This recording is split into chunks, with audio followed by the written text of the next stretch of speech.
What if you could help others to find the power to heal themselves?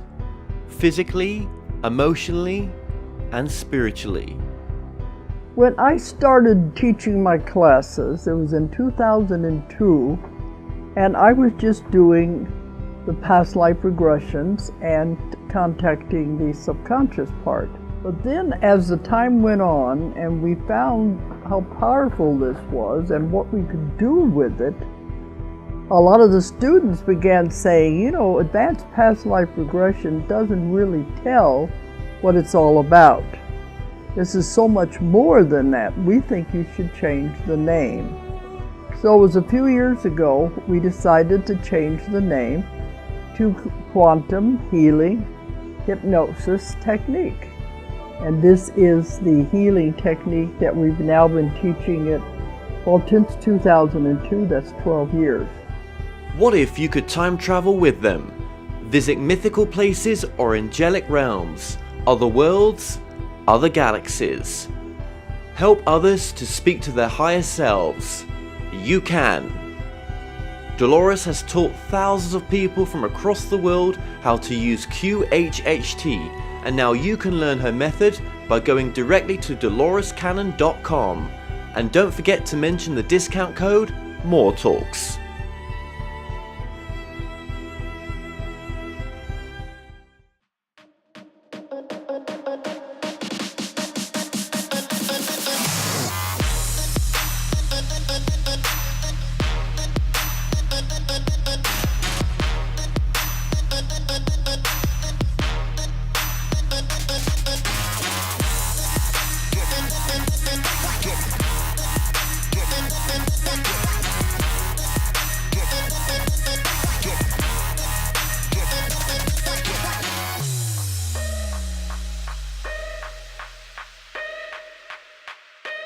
Hi guys, and welcome to another edition of the Kevin Moore Show. Now on today's show, I'm about to be joined by my guest, Charmian Redwood. Now Charmian Redwood is a channeler and also specialises in hypnotherapy.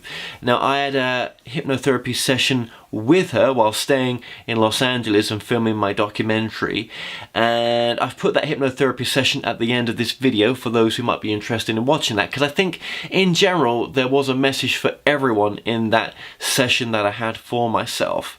So just to give you a bit of background on Charmian, in 1980 Charmian Redwood had a near-death experience in which she returned to oneness and remembered who she was. Now Charmian is trained in transpersonal hypnotherapy and has developed her own system of using hypnosis to help clients experience their own divine self and receive information about whatever issues they have in their own lives from their own higher self. Now clients reconnect to their multidimensional selves from other star systems and other dimensions and experience themselves as powerful creative beings. Now when you connect to your divine essence and realize who you truly are, your life is forever changed. So enjoy my interview with Charmian. Well, Charmian Redwood, thank you so much for joining us. You're very welcome, and I'm very honoured that you would invite me. Well, I've known of your work before. You know, we've met a few times, and you know, while I was here in Los Angeles, I thought, well, I've got to interview you, and I've had a few sessions with you, and I thought they've always been very rewarding, very deep actually. The last one was very deep. I'm going to release that last session that we did together. It'll be at the end of this interview. Actually, the funny thing is the video didn't last, but we've got the audio, so we'll play the audio part of that. But just getting into the beginning part of this interview then, if you can just unpackage just how a session with a client works, because I think that will answer quite a few questions that I have as well. Okay, so my name is Charmian Redwood, and what I have developed is a way of using hypnosis, which includes connection to the divine soul self with past life regression, with forward progression into the future. So what I do with people, it's like a roadmap. First I take them to experience themselves as divine, pure essence, as soul, as higher self. And then when we have that experience, and then that part of yourself that is your divine essence, who knows everything about you, past, present, future, who you are, why you're here, that part of you then is able to communicate directly to you, and you are speaking as your soul to your ego personality self. So for most people, that's a completely mind-expanding experience when you realize how powerful you are, how many resources you have in terms of creating your own reality. Then it really shifts your perspective on what you're doing here.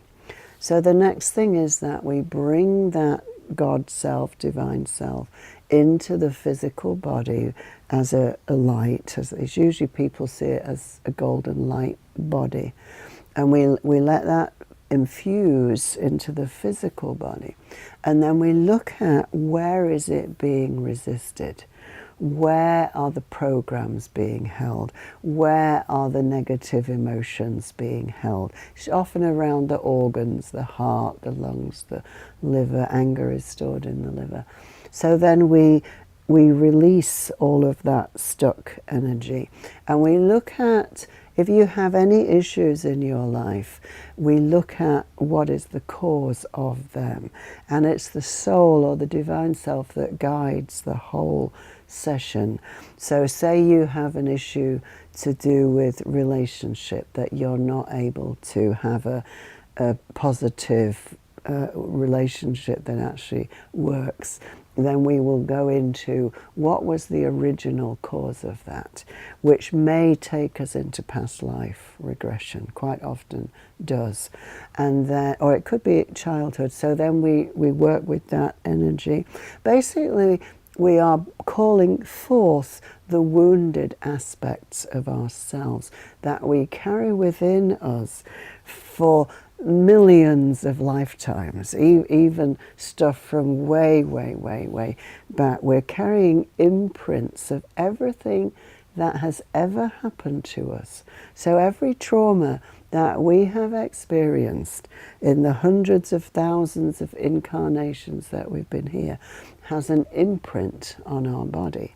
And together they set up a life view about what your expectations are about being in a physical body on this earth at this time. Life sucks, relationships suck, money is hard, life is hard, I don't deserve, all of that stuff. So there's like an accumulation of trauma that is totally conditioning your life experience. Everything that you have a belief about is going to show up in your physical life.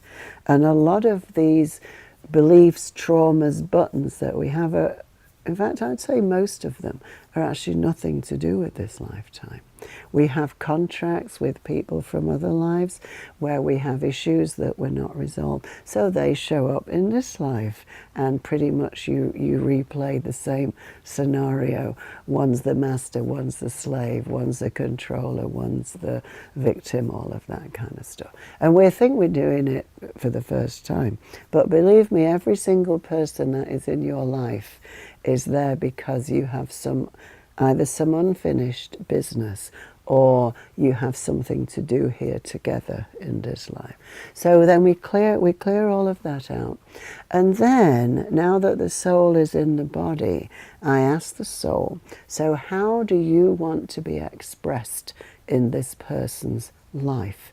Because when you make that connection to your soul essence, and you feel that connection, and you have the communication, then it does completely change the way your life is being directed. So then we go into the future, and that's where the progression comes in. We look at what your life is going to look like in 1, 5, 10 years' time, when your soul is much more present consciously in the body than it is now. And then when we see that, what it looks like, and then I ask that future self, how did this person get from where they are now to where you are? So then they give them the steps, and so that's when you find out what you need to do, how you need to make changes in your life, even if you need to take a class or learn a new skill or change your occupation. So doing this work for over 30 years now, I've worked with thousands of people, and I just can't tell you how life-altering it is. This is what people say to me. And it's nothing to do with me. It's when you realize that I am not this small body, that I am this enormous, powerful, creative being, and I can do anything I want with my life. And nobody is going to tell me different. So people just start to empower themselves. And that is really why I do this work, because I want people to get the answers that they need from themselves, not me telling them. I could do readings for people, but I would much rather guide them to get their own answers, because then it's totally authentic to them. It's not just me telling them, you need to do this, that, or you're going to be doing this, that. It's them actually experiencing it. So it completely shifts the way people feel about themselves, about their family situation, their work situation. Often it's a health issue that brings them to me, and we look at why has your soul created this. It's never random. Nothing is just victim that you're being punished. You're never being punished for anything. You are experiencing something that your soul wishes you to learn from. So if we're not listening, if we're not hearing what our soul is trying to gently say to us, then we get hit with much bigger things, like a life-threatening illness or a divorce or something that literally stops our world and makes us pay attention. So this is what I've been doing now for a long time, and I'm just so honored to be able to do it. Thank you so much just for going through that and unpacking that for me and the audience. So if someone wants to get a reading with you, there's probably many ways to do that. Yeah, so I do these sessions on video conferencing. I use either Skype or Zoom, so I can do them at any time, anywhere in the world. And I also do them in Oxnard, which is very close to Los Angeles, in person, which is where I live. I can also do them on the phone. You don't have to have a computer. Just with the computer we can see each other, but apart from that it really doesn't make any difference. We record the session, I send you the recording, or if we're on Zoom and you're on a laptop you can record it directly, and then you use that session as a meditation to reinforce everything that we've just brought in the session. So the session brings in the information, it's an activation, very much a vibrational shift, but then listening to it repeatedly is what helps to ground all of those new frequencies into your mental and emotional bodies. So every client that you see, they've all got something unique they come with, and a kind of unique issue maybe, or you do get some people with the same issues, but I suppose the answer's always different underneath. Often people come with similar issues, and because each person has a very unique history, you know, only you have lived your particular series of stories. So then the places that we go to find the answers will be very different. Because for a lot of people, for instance, the relationships that people are in this lifetime might be a throwback to Atlantis or to Lemuria or to slavery in America. So that's where the variety comes in, because everybody has a different root for the issues that they're having now. And one thing you do as well is you sort of will kind of interview the client before the session. You'll get to know what it is they're looking for, what angle, just get to know a bit about them. But I think when you're doing the regression session, which I've had with you, it's very much like, I would use the word, you're sort of channeling a part of yourself through with them as well. Mm-hmm. Yes, I tune in to the person's energy. So I'm actually doing the journey with them. And then I just kind of feel where we need to go with it. So we have the broad outline that we connect to the soul, and we go into some kind of past life, and then we look at the programs and we go into the future. But for some people, it might be completely different. If I feel that we need to go off and do something else, or the client suddenly goes into a completely different experience, then I follow. I'm kind of listening, and then I will follow where I feel that we need to take it. Yeah, because I when I did my session with you, man, it went so deep.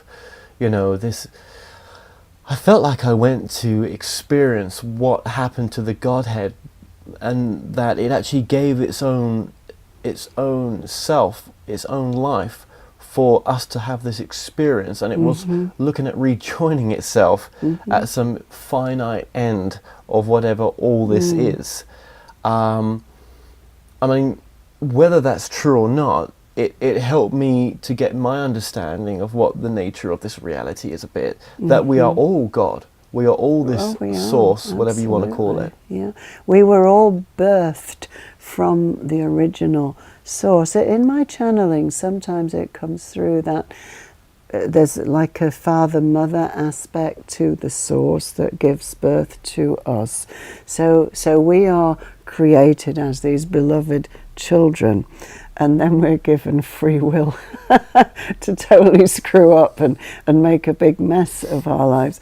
And like the good parents, they would like us never to suffer, but they know that we only learn through experiencing and through taking a risk. So they're always there with this container of love, but within that they let us do all the strange things that we choose to do. And that's so true. I felt my aha moment of being with you just recently was, and maybe I knew this before, but it just makes so much sense being in your home, maybe, right? That they're always there for us, no matter if you've gone to prison or done some heinous crime or whatever it may be, right? If you're willing to change, it's always, this energy is always there, whatever you want to call it. God, the groups that we work with, they are always ready to rejoin. And that, especially, I get that message from the Divine Mother. She said, what parent would give birth to a child and then abandon it? So they're always waiting for us to ask for help. And no matter what we've done, it really doesn't matter, because we have to go through experiences that we choose as a soul in order to learn. Unfortunately, some people can only learn about love by experiencing its opposite. Same thing with peace. You learn about peace by experiencing war. So they would not choose for us the path that we have chosen, but they're always there just loving us. Like with a child, they love us unconditionally no matter what we do. And the thing they say the most is to stop beating ourselves up with self-punishment, because we're way harder on ourselves than any of our guides, teachers, angels are. They really want us to stop beating ourselves up and to just really love ourselves. In all the sessions you've done, what's the most important message that comes through, do you think? When people experience themselves as pure soul, it's completely eternal, it's unconditional, and everybody experiences the same thing: complete love, contentment, and peace. And they realize this is what's real, and I can have this, I can create this. With your work, do you find that you've had personal sessions yourself from other people? Oh, sure. And I'm guessing every client that comes to see you must be a little bit of healing for you as well. Oh, absolutely. Yeah. But one thing I've learnt on this journey, big time, since filming this documentary, because that's how we've connected as well, is the idea that most spiritual teachers don't actually live by their own teachings, right? They don't. I've just seen it again and again. It's unfortunate, but it's true. But you see, because the way I came into this was through a near-death experience, where I experienced all this for myself. I experienced myself as part of this vast oneness. So I came back empty of self and just said, how can I help? There was no me anymore. So my only purpose now, and I said I want a way to take people to experience this complete expansion into oneness before they die, without having to have a dramatic, life-threatening thing like I had. So, so I'm just here to serve. That's all I'm here for. What was that experience like? I mean, how real was that experience in going and crossing over to some other reality? It totally changed my life. It was something that was completely outside anything that I could possibly have had in my brain. I'd never heard of such a thing. This was back in 1980. Now people are talking, and it's on YouTube and it's on TED Talks, you know, near-death experience. At the time, I'd never heard of it. So I didn't understand what had happened to me.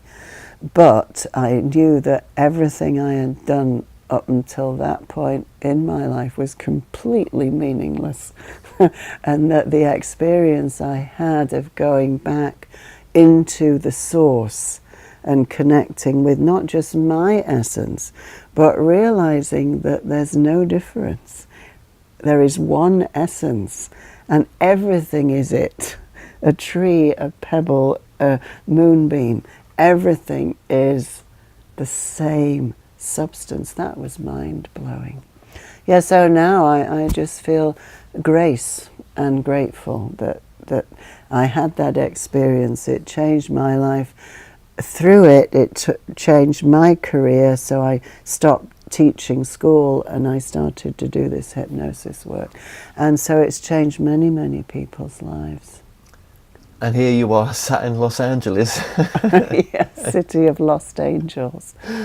But you were called here. Oh, absolutely. I thought I was coming because my daughter had a baby and I came for her birth, and then I've been here since helping. But when I got here, I was told that a group of light workers would meet here, would come together. And this is very much the other work that I do, and it's very much part of my mission here on the earth, is to bring together the teams that worked in Lemuria, Atlantis, Egypt, Druid Britain, Mayan, wherever, Native American, and to start them working again. So I was told that a very powerful group of people would be drawn here, would resurrect the Lemurian temples here and lift LA back to the angels where it is supposed to be. And it will be. It's a very powerful vortex, and there's some amazingly inspiring energy coming out through the media, like Avatar and some of the animations that are absolutely incredible. And then there's also the opposite. Whenever you get the light side, you always get the dark side. So there's a lot of greed and manipulation. But this is a powerful place, and it's attracting some very powerful people. I feel that. I feel a pull here. I mean, I'll be honest, what always put me off was the bloody earthquakes, right? That's what put me off wanting to move here. Yeah. But I have to say that it doesn't put me off enough to... I feel a pull here. I can't explain it. I really can't explain it. Yeah. I didn't think I was going to say that. I thought, you know, when I've got readings from psychics before, they've always said, you're going to go off the beaten track. You're not going to be in where you think you are. But that could also be off the beaten track in California as well. Yeah, you know, right. just I feel a pull. I feel what you're saying there is true. Yeah. It is true of other places too. This is just one place that I'm being drawn to right now, but there are many other vortex places. But really, you know, I don't think it's my destiny to disappear down a big hole in the earth. It's not what I'm here for. And they're actually very few and far between. So Yes, yeah, absolutely. And one thing I really want to ask you as well is, with your hypnotherapy training, just where did you get trained? And well, really, I just started doing it when I asked for a way to take people. When I had the near-death experience, first I found I could do laying on hands and take people's pain away. So I was just doing that for a long time. And then I just started talking to them while they were doing it. And first I was doing more regression, taking people back into trauma, but they were getting so upset. I said, no, I need a better way to do this. So that's when this whole thing of going to the soul plane first, where everything is whole, complete and perfect, and then bringing that down in. So I gradually just evolved it and refined it. And then after about 10 years, when I came to America, I actually did do a course in transpersonal hypnotherapy, which was the closest thing that I could find to what I was already doing. because you felt that getting that qualification just enabled you to to put people at comfort that you were at least trained in that area. People like you to have some kind of, but actually I all of the things I do, I've really just remembered from doing a million times in many temples and healing temples. And let's just remind people, you've got a book out as well. Just tell us very briefly on that book. Well, the first book was called Coming Home to Lemuria, and I wrote it while I lived in Hawaii, and it's all about how we first came to the earth, lived in oneness, harmony, peace. It's what the Bible calls the Garden of Eden, which was not one little place in Africa. It was like this whole continent, and it was before the fall. So we all lived in full consciousness and connection to our divine essence. We knew who we were. We could create anything that we wanted simply by focusing on it. And that's how we lived for countless amounts of time, because we were not really in linear time then. We were at first in fifth dimensional, then fourth dimensional, then eventually third dimensional vehicles. And then we had that experience of separating from our divine essence, experiencing separation, which was extremely painful. We had no idea how it was going to be. It's like we lost our superpowers. If you can imagine Batman or Superman losing their superpowers and suddenly becoming just an ordinary, like, android. We can't do any of these incredible things anymore. It's like, oh my God, why did we do this? But now, you see, now we're at the end of that cycle, fortunately. If we were at the beginning of it again, I think I would pick a different planet. I think I'd go back to Venus. But now we're at the other end of that cycle, where we are bringing it all back. The earth is returning to oneness. And as we came to the earth in oneness, we've already got the knowledge in our cellular memories of how to live from that place. So that's why we've all come back. It's why there's so many people on the planet right now, because pretty much anybody who has ever been here is showing up for the finale, because this is where we bring it all home. So the most important thing for any of us at the moment, if I could tell you just one thing to do, it's raise your vibration. Doesn't matter what it looks like, what technique you use, it's what works for you. And it's just living love. Whatever opens your heart, if it's puppies or babies or flowers, go do that. If it's singing, dancing, playing the guitar, go do that. Because the planet is starving for love. Thank you for sharing that. And the one thing I want to add to that as well is that, you know, on my journey, it was quite confusing at some points where I'd be interviewing so many different people with so many different ideas. And in the end, I realized I wasn't really, where was my truth in all of that? You know, there's so many spiritual teachers. Where does one, you know, sort of discern between everything and all the sort of noise that's out there to what really is good for them? You feel the love. If you don't feel the love, I don't accept anybody's message, even if they're telling me they're talking directly from God himself. I've had people accuse me of controlling people, or because I trigger egos often wherever I go. I seem to trigger, and I've had people who channel Divine Mother say, "Well, Divine Mother is telling me that you're bad," and then a week later she had to apologize because that was not Divine Mother, that was her. So discern. Don't accept anything that anybody says unless you feel the love and the humility. That's what I learned from having a Tibetan teacher very early on, is that some people, unfortunately, may have started off with good intentions, but then it's just really gone to their head and they're actually taken over by forces that want to keep us enslaved. So anyone who's telling you that you are powerless, that the government's controlling you, it's going to take you over, the world order's going to enslave you. Nobody's enslaving me. I don't give them permission. It's not going to happen. And what's the point of putting your focus there? It's just going to make you paranoid and afraid, which is what the darker energies would like. They want us to keep afraid so that they can control us. I want us all to lighten up, wake up, not be afraid, take charge of our own lives by realizing that we are the power. We are the divine. Nobody outside of you can make you do anything when you realize exactly who you are.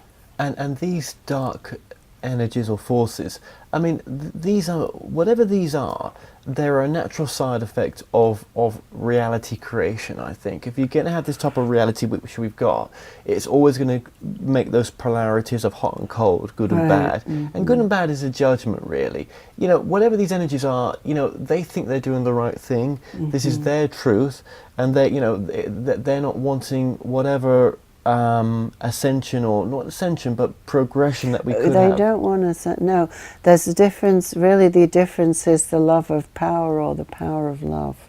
You have to choose which one you want to play in. So there are some people here who have a lot of power, who would definitely like to keep it and want to keep us feeling helpless. And then there are other people who just want you to be the best that you can be for you, not for them. And those are our unconditionally loving family, allies, whatever it is. So it's very important. Let me tell you this. a couple of years ago, I was told that there are two spirals of energy on this planet. There is an ascending spiral, which is taking density back to the light. And then there is a descending spiral of all the hierarchies and the structures that have been using control to keep people down. Now this spiral is disappearing into itself because there's nowhere for it to go. This one is expanding. And that everybody on the planet has to choose, where do I want to put my energy? So me, I've chosen the one that's going up. So if you had some practical advice just to give people watching this, what would that be? I'd say turn off the news. We're bombarded with way too much information, and not all of it is helpful. Your reality is the way you choose to look at the world. So for me, I'm here to build the new world. I'm not interested in participating the demise of the old world. The old structures are falling. They're doing a great job of undermining themselves. They're just going to fall down with no help from me. So I am here to build the world that I want to see for my children. That's beautiful. Thank you for that. Yeah, most definitely. Because, you know, in all my sort of experience in this field, I think we do create our reality. So if you wanted to create it one way, you can do, no problem. You think Earth is flat, go for it, mate. You know, whatever you want, whatever gets you going. But I would always point back to consciousness, you know, and that's the main reason why we're here and what we are. So if you can build on that and improve yourself in the ways that you just said there, and you know, and especially, you know, with the experimenting with the regression technique, I think everyone should have one at one point.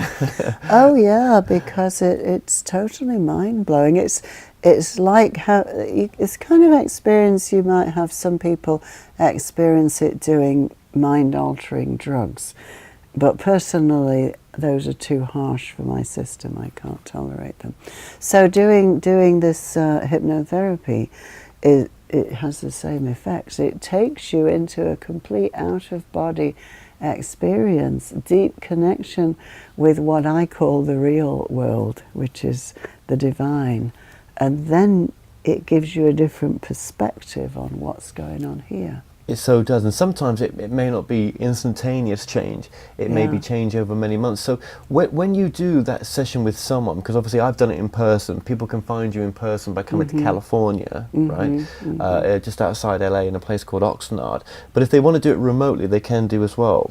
Oh yes, I do most of my work. I teach classes online, self-empowerment classes, and then I also do most of my sessions remotely. Yeah. Doesn't make any difference, because we're just going into the zone, so we can see each other on the computer, on the video, and we just go together into this shared experience. And if there was any sort of connection lost in that experience, you know, if the internet was to dip in and out, people aren't, you know, stuck under regression, are they? They can bring themselves back out. You know, that I'm glad you brought that up, because what I want to stress is that the patient is always in control of the session, and it is interactive. So they're talking to me, I'm talking to them. I am not controlling them in any way. They are not in a deep state where they don't know what's being done to them. So if for any reason the session was interrupted, they would just, like waking up from a sleep, they would just come into full normal waking consciousness. So your website is? Coming home to Lemuria.com. Okay, so that's how people can get in contact with you and book a session there as well. Well, that website's been coming up on the screen throughout our interview, and I'm just going to end this interview on my regression session with you, which doesn't have the video there, but it does have the audio, and I just wanted to share what I went through, because I think for me it was one of my more powerful regressions for myself, and I'm pretty sure this is going to help others as well. That's why I want to share it. So just thank you so much for what you do, and if there's any last message. Well, I'd like to thank you for being willing to share your regression session, because it is a very deeply personal experience, and I'm just grateful for this opportunity to tell people how powerful they are. Never ever think that you are less than anybody. You are worthy. You have a gift to give to the world that nobody else can give, because nobody else has had your particular storyline. So you have a very important part to play in this transformation of the earth that nobody else is qualified or equipped for. So start doing it right now. And that could be anything. It could be anything. It could be holding babies at a hospital. It could be feeding the squirrels or the pigeons in the park. It doesn't matter what it is, it's just that it comes from the heart. Because what is killing this earth is hatred and separation and divisiveness. And what is going to heal it is love and recognition that we're all one family. So if I hurt anything out there, whether it's a plant or a worm, I'm hurting myself. Charmian, thank you for joining us. Thank you very much. Bless you. Thank you. It's like a daydream.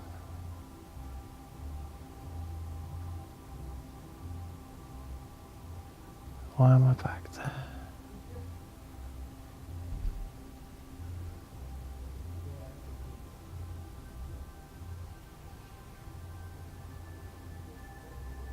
I think I'm being handed a message.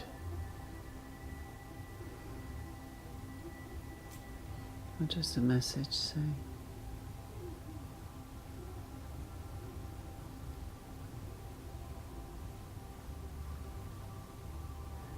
It's time to stop dancing around and do.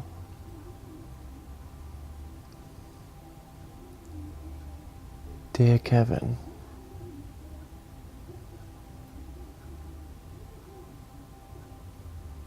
this is a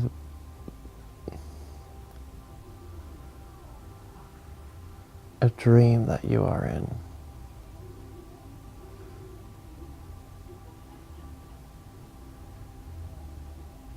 None of this is real.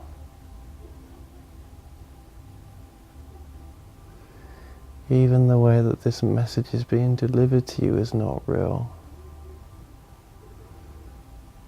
Hence the fogginess of the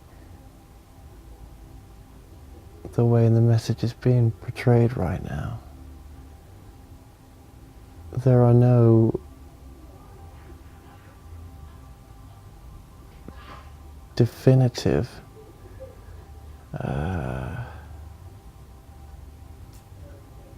actual memories. Everything's haze, because that is the nature of reality. Nothing exists except for this moment now, yet everything exists, yet nothing exists.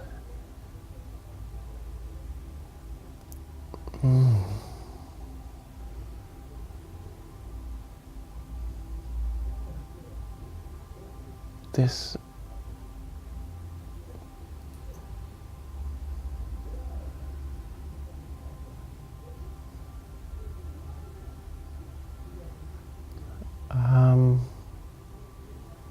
even the message is not there anymore. Nothing's there.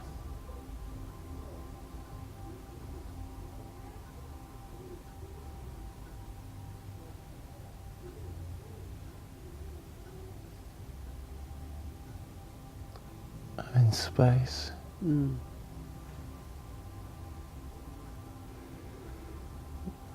But not space as I know it. Are you in the void, the emptiness? Yes. So just feel yourself floating and expanding into that void. Long before any form, there was the void. There is nothing. There is just awareness of the nothing. There is just awareness behind the awareness.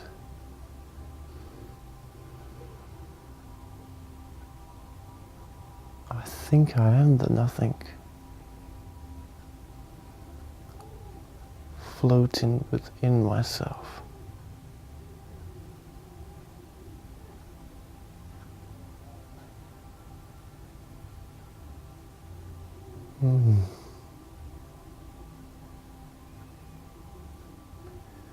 This is to show me just how real this all is.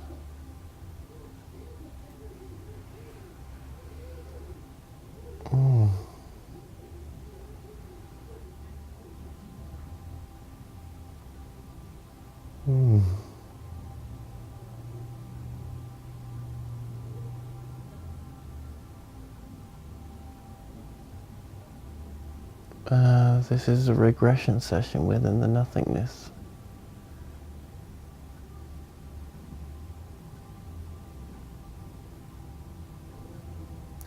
It's to show that actually you need reality to happen. You need this reality of the earth experience in order for you to know yourself. Otherwise, nothingness does not know itself. That's right. That's why it created form as a reflection of itself.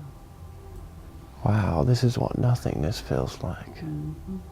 It's absolutely nothing. Yes, now I get, now I understand. Wow, that's a bit boring. And lonely.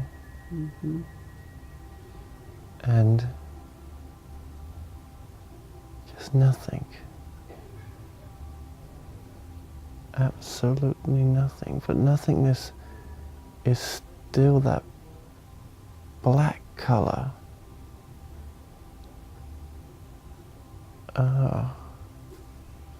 Well, it's the void. I call it black velvet space, but it's pregnant with all possibility. Yes. Yes, you've been here. Although, So let's feel that pregnancy.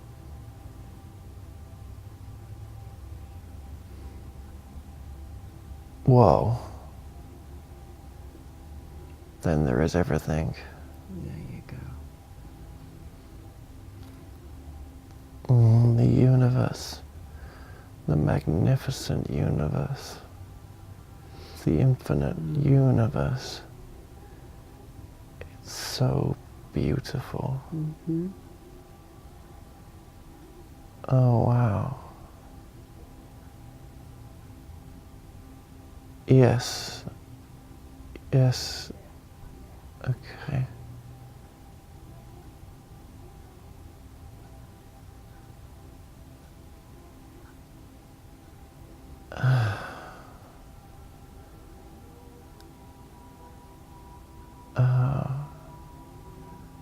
Nothingness is having an experience, but there's other nothingnesses.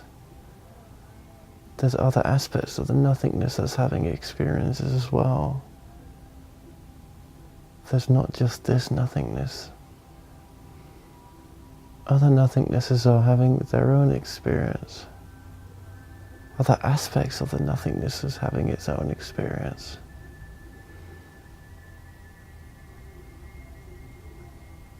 And then there's aspects within the aspects having their experiences.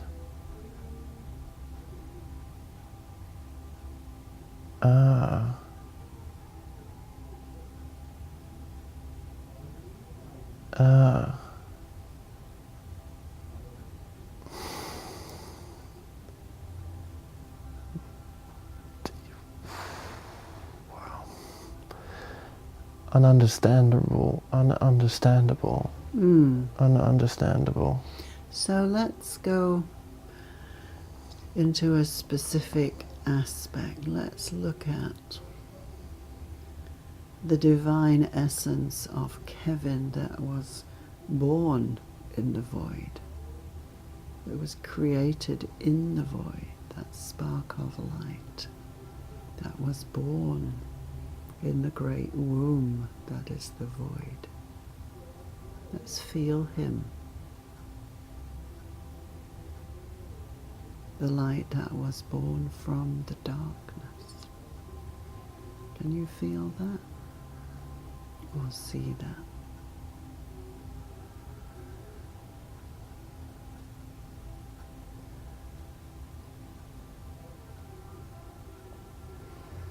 Yes, it's an illusion. Mm-hmm. It's illusion eluding itself. It's a dream within an apparent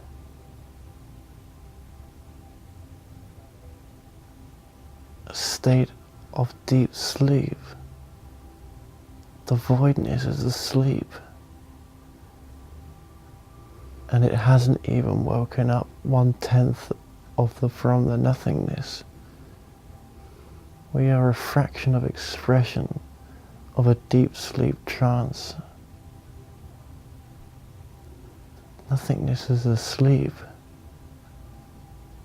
yet we are the fraction of its awareness of its sleep. But it's also its consciousness. We are its consciousness, whichever form. It's asleep, and we are the form of its consciousness. Mm-hmm. So let's explore that. It is so vast and powerful in its sleep state. It's like the in-breath and the out-breath. Yes, we are an aspect of something much greater, and even the aspect of that greatness, let's look at that, the greatness that it is an aspect of the greatness of that which it is. And that which it is an aspect of the greatness of that which it is. And it continues. Now that may sound an illusionary aspect, but that is the nature of that which this sees. It is loving, and it is sedated to its own self in order to allow this expression to happen. It fell asleep.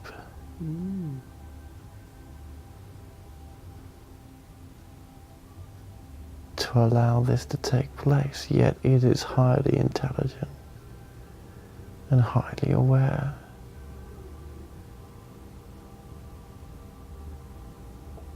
We are a tiny fraction of this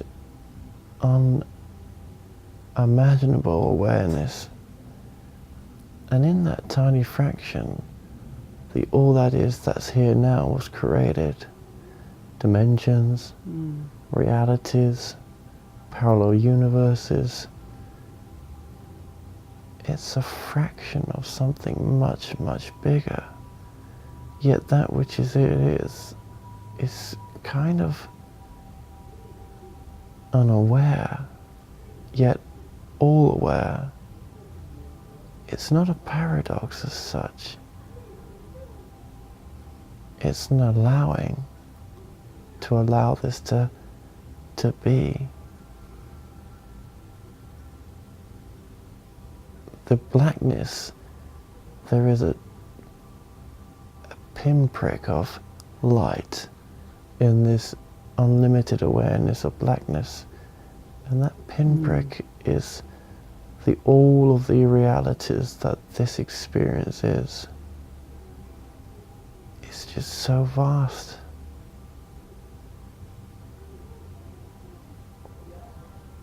I don't understand it.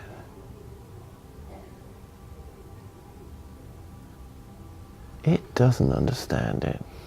It can't be comprehended.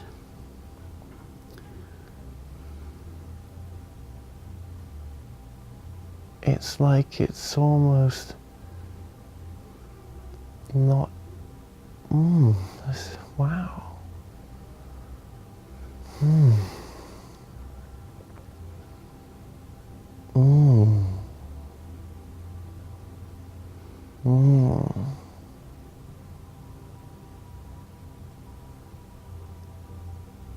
It's incomprehensible.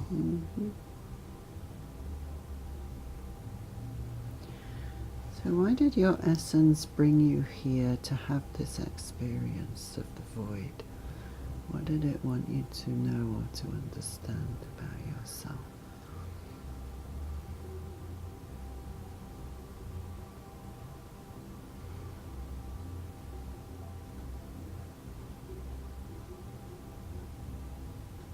That there is absolutely nothing to understand.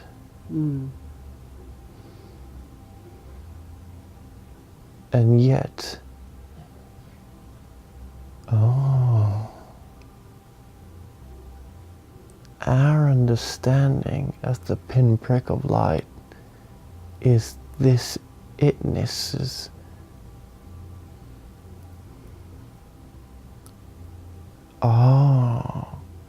It's the itness's ability to wake up. It's the all that is. It's its ability to see the spark within itself. And when the sleeping giant awakens one day,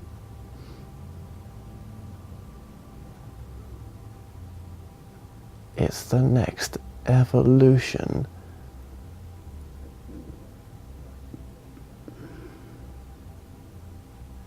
of the wonderment of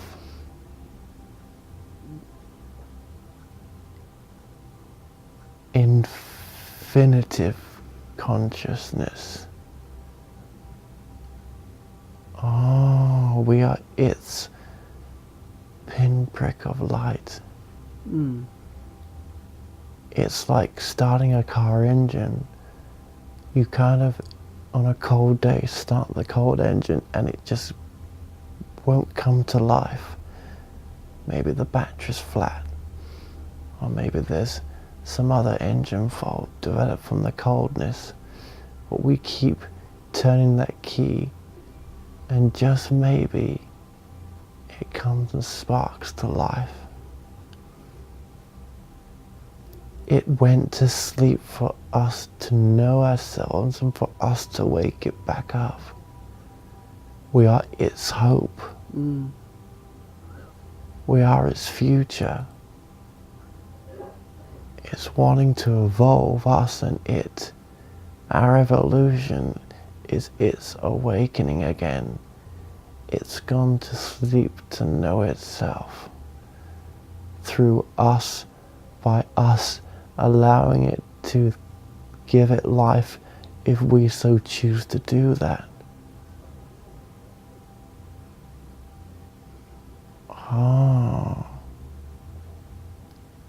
And if we don't do that, or if we don't make it in some way, it never cared enough for itself to ever have full awareness of itself ever again.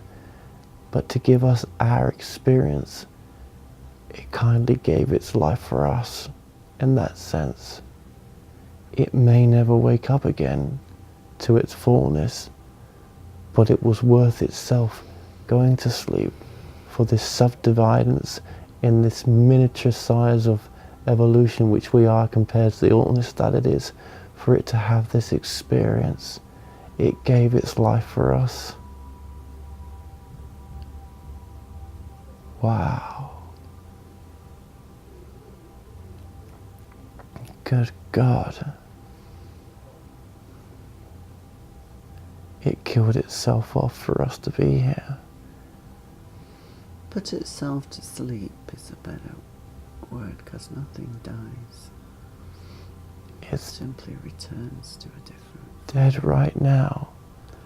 It's dead of any awareness of like itself. dormant. Yes. I'm using human words here. It's completely dormant. The all that is completely dormant. We are all that exists of the all that is. Well, I say we are. I mean the multidimensional aspects and everything else, and all the parallel everything that's contained within that tiny spark. But the rest is not. It's dormant. It's gone. It gave us that to have this. Love, that was love. It loved us so much to want to put itself to sleep to have this. Wow. That's the biggest self-realization I have ever had. I've never seen it expressed this way before. Oh my God. It's asleep. There's nobody at the wheel. It gave us the free will to steer it in that little pinprick. Oh my God, we are all alone, except with our multidimensional realities. Except it's like a fractal, each piece contains the whole. Isn't that true? The whole is asleep. Well, you it's could look at it dormant, like it's that. pregnant, it contains It's all possibility. pregnant, but the baby's awake when the mother's asleep. So let's explore the baby then. We are the Seeing baby. as we've been created as that spark that is We are the dark, baby. the void knowing itself through its creation. Let's explore that creation. So find the essence of your divine self within that spark that is all. Go to the source. Go to the all that is. Tell me what you experience that to be.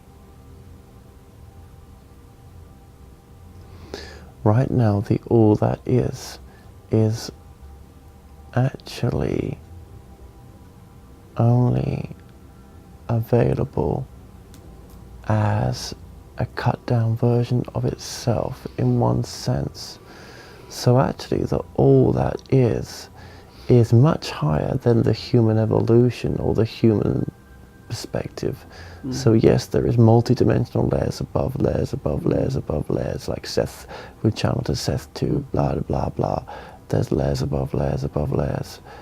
But the interesting part of this is the greater aspect of the all that is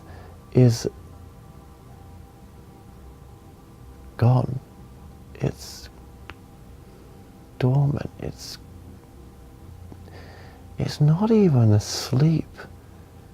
It's purposefully switched itself off for us to have this experience. The greatness that you speak of when you say go to the all that is, in this pinprick of the universe, of the multidimensional universe, of all that exists in that pinprick, it is very high. It's a very high level. It's not to be mistaken that it's not a high level. So if I was to connect to the all that is, yes, it's God, but it's not God at all. It is hardly an aspect of the all that is, but it's very powerful at the same time and fully aware of itself, and is continuing its search to try to wake up the dormantness of the infiniteness. And that will continue because the awakening up of the dormantness of the infinitiveness that is the trueness of what this experience is the evolution. We are working on behalf of the great expansion to wake it up, our awakening will be the next evolution of the expansion. The expansion will become something more when we have finally grown out of the sparkness and awoken the all that is.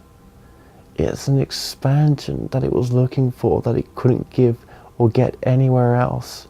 Now what that expansion will be for the allness,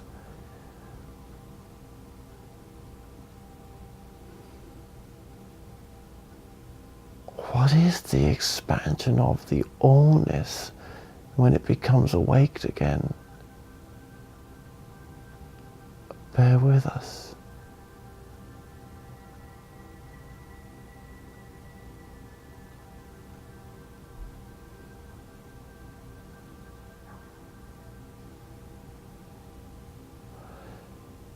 Oh, it's alone. The allness is alone. The allness is alone. The allness is alone. And it's trying to figure out if, when it wakes back up, will it wake up at the same level, or will there be something more aware to the allness than that which it left itself at this state before it became asleep? Does that depend on the spark? Yes. How the spark evolves. How the spark evolves. What we do with this opportunity. But it's like undescribable in one sense of what the allness, the infiniteness of the absolute everything wants to be. How can that which is just knowing itself then become something more? That's what it wanted. Because it's beyond words, but it's love. Feel it through the love.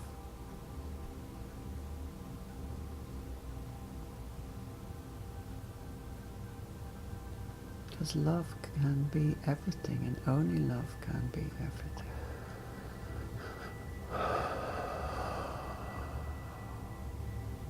Yeah. So feel that in your whole being. You are born from that great love. To be love, you might say love in action. Loving, expressing itself and knowing itself. So what does love want to say to you now, to Kevin now?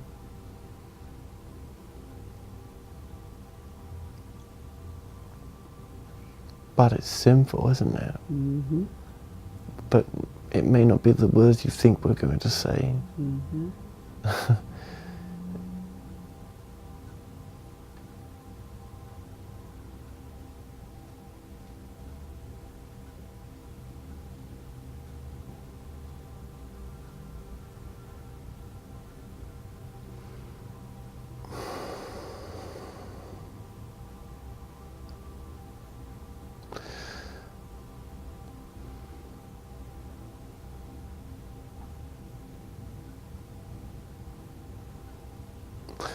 The more you get to know about love, the more the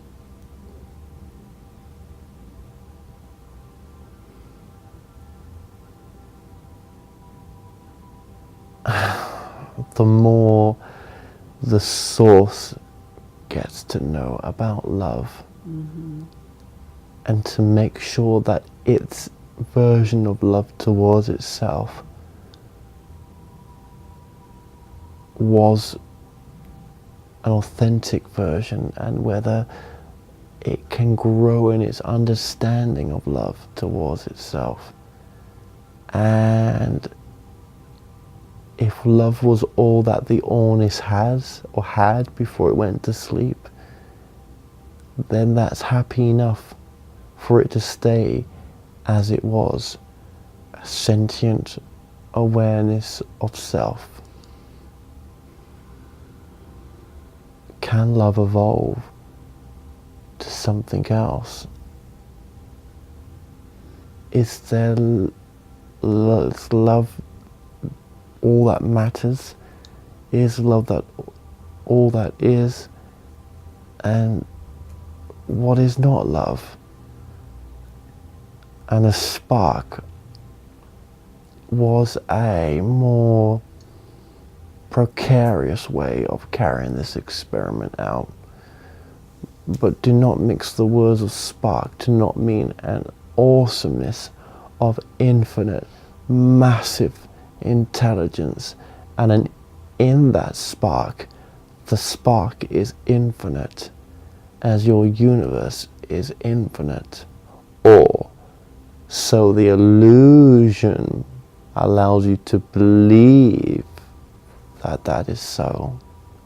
What if you were having an illusion that the universe was infinite and that you were having this experience as a human being, so that a spark of all that is contained within it could feed back to that which is the all, the everything, the asleep and asleep, infinite,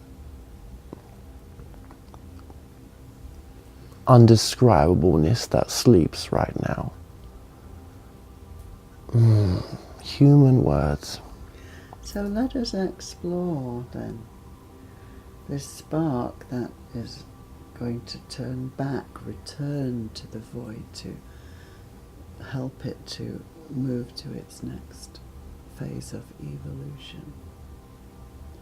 What is the opportunity for us that this spark is bringing, offering? You are in the spark. You are in the spark now. This is the home of the spark that you reside in. The opportunity is endless.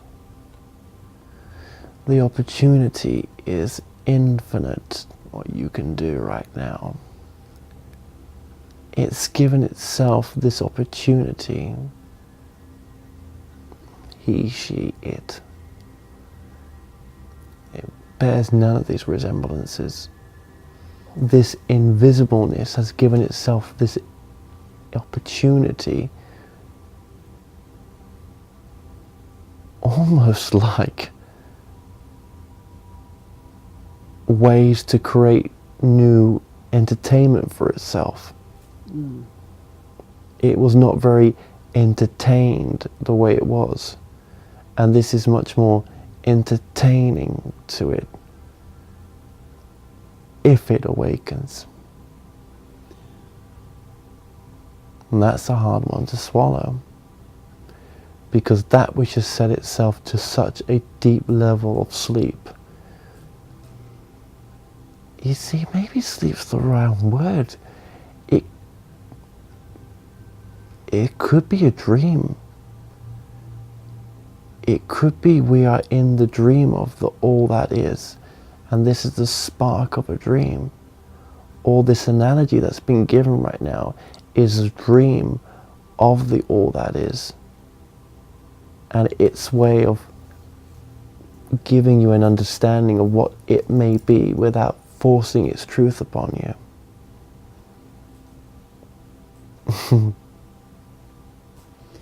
But didn't you say that it brought us forth to have experience?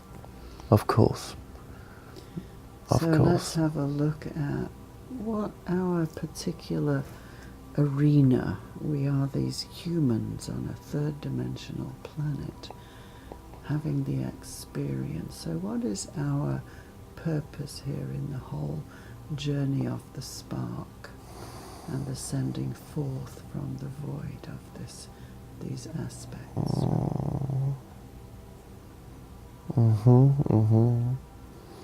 It is simple. It is for consciousness, which is the consciousness of the spark. The spark is consciousness, and even if you looked away from the spark and looked at the wholeness of that which is asleep, as we call it right now, it is all consciousness. So the human experience is a way for the consciousness to evolve itself without being forced into thinking it's consciousness really that's creating all this. It's to give consciousness a separation from the spark. So the human fleshy experience gives consciousness, wraps consciousness around it. So it's like we use the analogy that this one uses.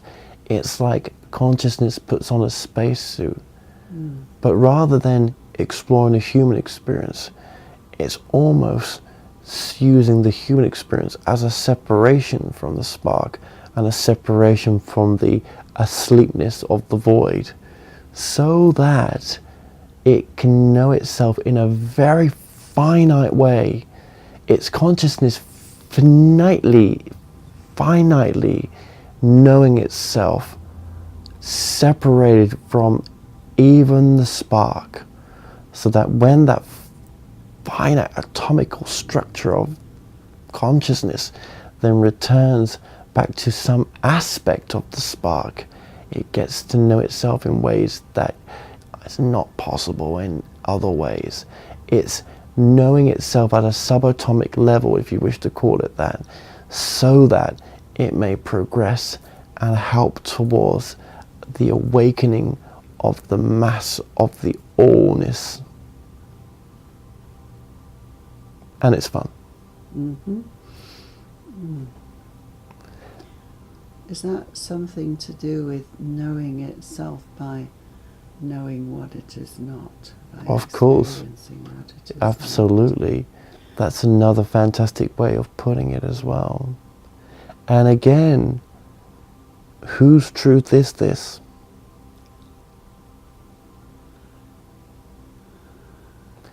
It's yours, Charmian. Because you are the one that's asking the questions, and you are the one that's guiding this.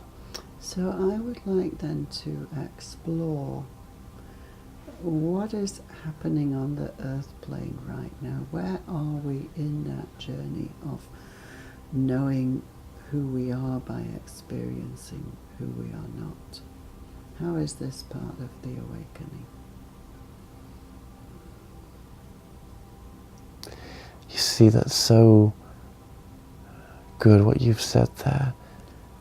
How is this part of the awakening of the allness beyond the spark? How does it all ripple out from all the multiverses, all the lives on different planets, and lives on different planets in the multiverses, the past, the present, the future lives, all this on top, of course, you see. How does that help towards the awakening?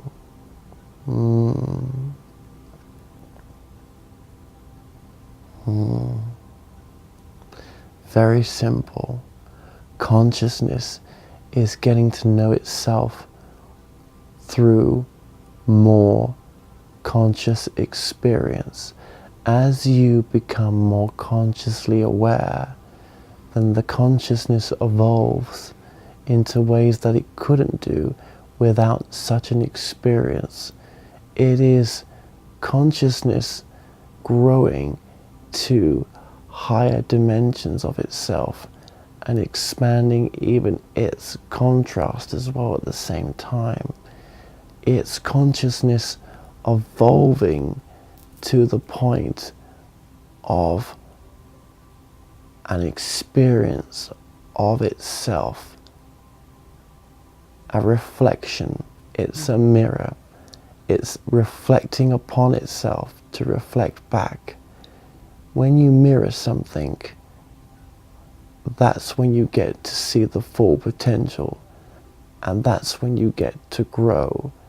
A mirroring experience will help you to grow in ways that are not always so obvious when no mirror exists.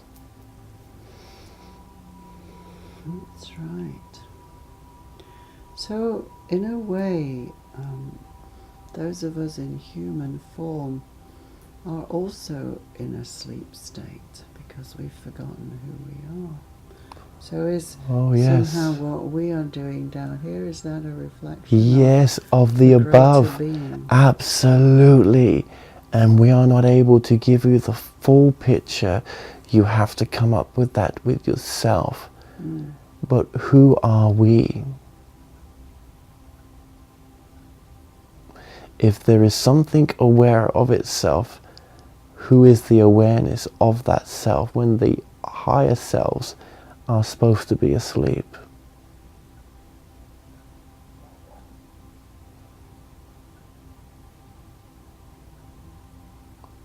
We are aspects that have gained awareness beyond the consciousness that we speak to right now. We are you aware more than you are aware of yourself. And we have split off and not come back purposefully to help awaken other aspects of ourselves in a much more quicker, defined way without forcing truth upon you. Even though our truth right now may change the truth of yourself, which is, in a case, a forcing, but done with free will and love. We have already made it to the point where you are seeking to get to, and we are waking up aspects of ourselves so that we can evolve even quicker and try to help the vastness awaken itself. There are pockets of us who are awakened and are coming through now. And that is what the channeling effect is, in a sense. We come through and call ourselves names. Well, you humans call us names. But we agree with the names and say, la la la la la, yes, of course, that is what the name is. Yet we come through because we are awakened aspects of ourselves. And it is more fun to come through and try to awaken the humans. See, we're not awakening the humans. We're awakening the consciousness within the human vessel. The human vessel is just a meat container for the consciousness to have an experience. And when you cross over and you come back to the other side, again, a human word just to help you keep up with us, actually, you're asleep to think that's the process. It's the process that's been given to you so far, but even that process is not the truth. Not our truth. Your truth, but not the awakened aspect's truth. Awakened aspects of Source do not have the truth you have, because we have awoken and we are trying to awaken up the other aspects. That's why this message comes through right now. Probably quite confusing in some respects, and maybe not to yourself.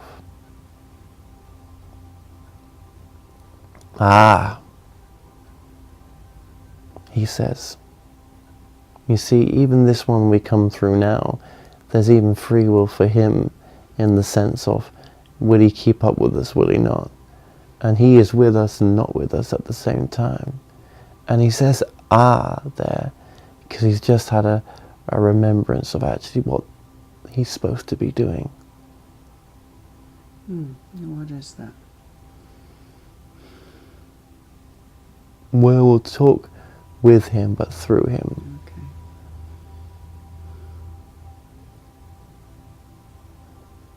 Bringing through the next level of information for this planet. He's resisting us right now because he hates what we're about to say.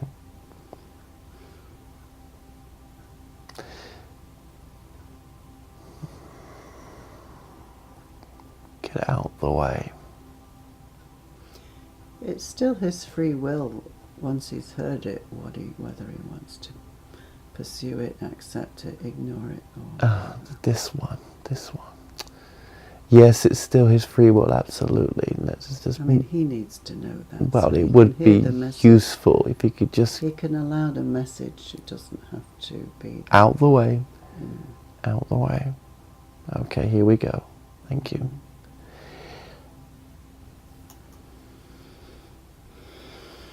There has always been those that have come to your planet.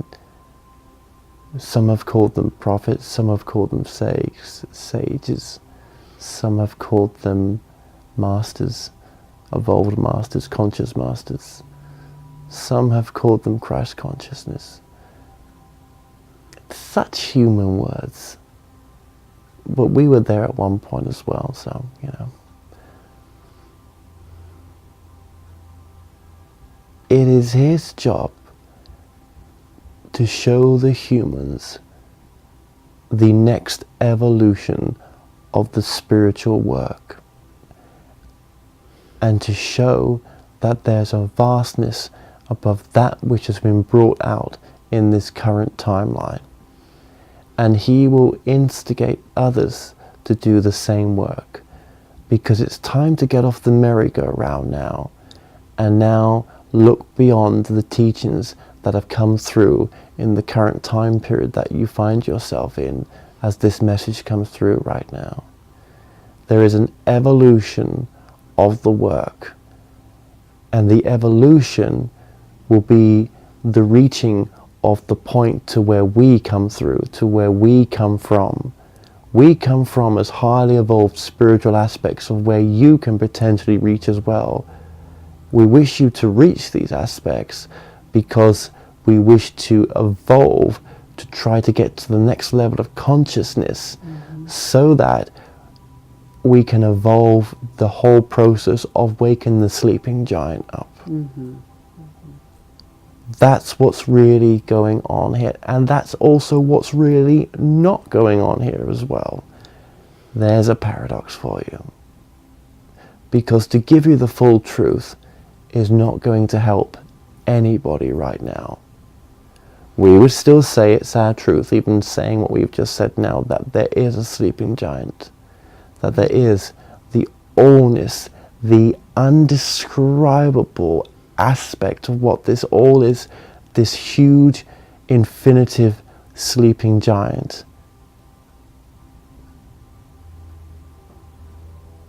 And there's also more aspects to that as well. What's been shared right now is a grain of sand on an infinitive beach. But this is a sharing of information for him that will help him see an even bigger picture to what this is. And the sleeping giant analogy of the infinite blackness is a great analogy to share with you humans. And it also shows as well that we are you, you are us. We use the word you humans because the group that comes through right now sees this as a way to prod you without forcing truth upon you. We would say that you are us, you can be us, awakened. And actually it's a great awakening, because then it takes you to the next level of this work, which is to awaken further levels above towards the sleeping infinite monster, loving monster, shall we say, that gave us this experience. We wish to push the start button soon for that which is this infinite creation which allowed us to have the spark. We are the spark in the infinite. The infinite is fully asleep. And to us, the infinite is dead, in the sense that there is no life. Nothing lives there, but it is there. It has just gone into a state of nothingness. And it did this for you and us to have this experience. It is one of the great paradoxes. Is it allowing us freedom to evolve work it out ourselves? Is that part of the Yes, it gave ourselves the freedom to do that because it loved us. And that's when it disappeared. So it didn't want to influence us, it wanted us to figure it out. It wanted to figure it out. And when people say there are gods upon gods upon gods upon gods, of course there is. But there's also the absolute all. And so when people say they're channeling source, of course they are. But it is just an aspect. It is not the everything. The everything has dissolved itself temporarily. And it makes us sad. But we still have a great time as well. Sad that it is gone. Great times that we may be able to reawaken it again. So if Kevin is here on this earth to help with this evolution of consciousness, so that you can also evolve to your next level of consciousness, what is the vehicle that he is to use to accomplish this? We love your questions. Thank you.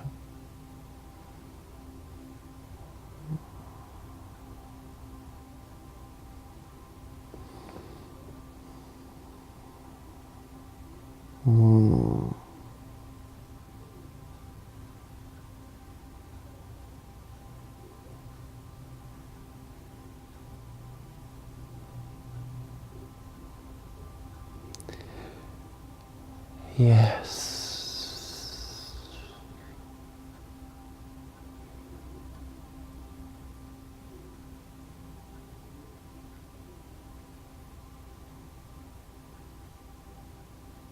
We have just given it to him in this teaching. For no one can ever take away the truth that he brought through right now. It is recorded and documented. He brought this truth through, and others have as well. But the way that he's brought it through shows an evolution or a difference. And he's to go out there and to push people to show their differences to what's already been brought through. It is that simple. Push yourself to bring something newer out than that which already is out there, because otherwise nothing's evolving. Like your work's about to evolve. And you're going to get patients through that are also going to bring through deep information like this one. Because you are evolving as a person, and that's why we brought you both together. It seems a strange thing. You think to yourself, why me? Why has this all come to me? Good question. We would say he was contracted to do this. And you're very grounded. You may say that you've made mistakes in the past. We don't care. It's where you are in this moment now. We love you very much. Thank you. So, to answer the question even further, channeling.com will bring this message through. Why do you think he gave it to himself? And the regression sessions, he's going to bring a new evolvement of the work. But he knew this anyway. We're just telling him what he already knew. And all the other work he's going to do as well. We've given him an imprint now of the vastness of what this potential may be. As you hear what we say, what this potential may be. This is only maybe with the truth that we have. This does not mean it's the actual truth. Take nothing of what we say. You have to come up with your own truth. But we would say this is a good starting point, that which we have given now, because it shows such infinite expansionness. And it also shows as well how loving this allness was to do what it did, to give itself to the spark. Pretty loving in our perspective. Mm-hmm. How much more love would you want than that? But you can go further. This is just our truth.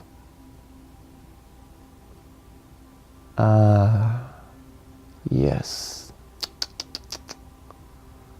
Yes, yes, yes, yes, yes. The final message.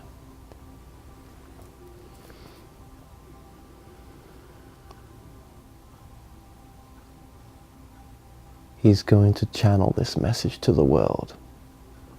That which has just been given now will be his channeled message to the world. We give him this gift and we leave him in love and light.